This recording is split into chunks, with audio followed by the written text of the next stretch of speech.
Whispering woods जंगल के बीच में Oliver नाम का एक युवा उल्लू रहता था, जिसे टिमटिमाते तारों को देखना सबसे ज्यादा पसंद था।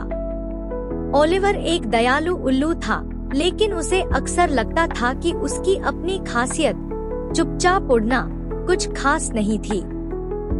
एक रात उसने हांफते हुए देखा कि एक छोटा चमकता हुआ तारा अपना संतुलन खोकर आसमान से गिर गया और जंगल के सबसे घने अंधेरे हिस्से में एक हल्की सी चमक के साथ उतरा। अपने अंदर एक नई बहादुरी महसूस करते हुए ओलिवर समझ गया कि उसे उस छोटे तारे को घर वापस पहुंचाने में मदद करनी होगी। उसकी शांत उड़ान ने उसे जंगल में नीचे उतरने में मदद की, लेकिन जल्द ही उसे एहसास हुआ कि वह घुमावदार रास्तों को नहीं जानता। वह फियोना नाम की एक चालाक लोमड़ी से मिला, जिसकी तेज नाक तारे से आ रही चांदनी की हल्की मीठी खुशबू को सूंघ सकती थी। दोनों साथ मिलकर उस रास्ते पर तब तक चले जब तक वे चमकती हुई नदी तक नहीं पहुंच गए, जहां वह खुशबू गायब हो गई।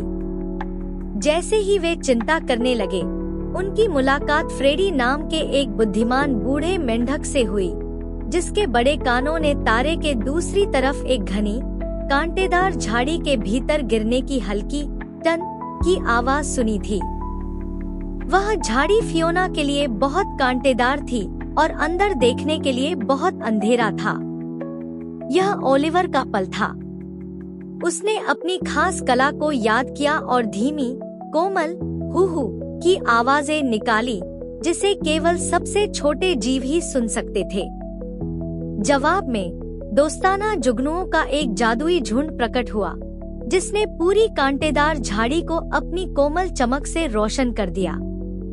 रास्ता साफ हो जाने पर फियोना सुरक्षित रूप से अंदर पहुंच सकी और उसने धीरे से खोए हुए तारे को बाहर निकाल दिया। एक आभारी चमक के साथ छोटा तारा आखिरकार सुरक्षित था। ओलिवर ने उसे सावधानी से उठाया और अपने शांत पंखों के साथ पेड़ों के ऊपर ऊंची उड़ान भरी और धीरे से तारे को वापस आसमान में रख दिया, जहां वह पहले से कहीं ज्यादा चमकने लगा।